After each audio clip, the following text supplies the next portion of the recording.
கிருஷ்ண ஜெயந்தி அன்று வீட்டை மங்களகரமாகவும் அழகாகவும் அலங்கரிக்க சில எளிய வழிகள்.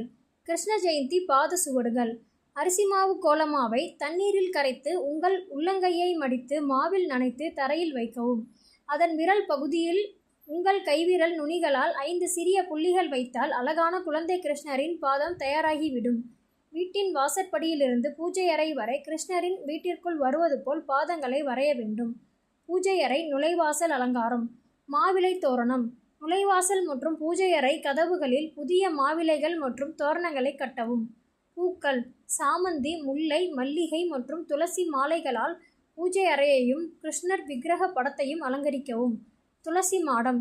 கிருஷ்ணருக்கு மிகவும் பிடித்தமான துளசி இலைகளால் பீடத்தை சுற்றி அலங்கரிக்கலாம். உரி மற்றும் பானை அலங்காரம்.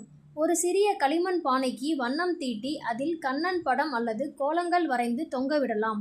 பானையின் உள்ளே பஞ்சு அல்லது வெள்ளை துணியை நிரப்பி அதன் மேல் வெண்ணெய் வைப்பது போல் காட்டலாம். வண்ண கயிறுகளால் சிறிய உரி தயார் செய்து பூஜை அறையின் கூரையில் தொங்கவிடலாம். கிருஷ்ணரின் விக்கிரகம் ஊஞ்சல் அலங்காரம்.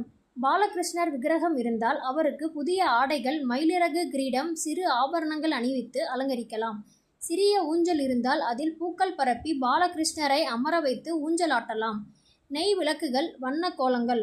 பூஜை அறையின் நுழைவாயிலில் கிருஷ்ணர் பீடத்தின் முன்னும் அழகான வண்ண கோலங்கள் அல்லது பூக்கோலம், ரங்கோலி போடலாம். அகல் விளக்குகளில் நெய் ஊற்றி ஏற்றி வைத்தால் வீடு மங்களகரமான ஒளியுடனும் நறுமணத்துடனும் திகழும்.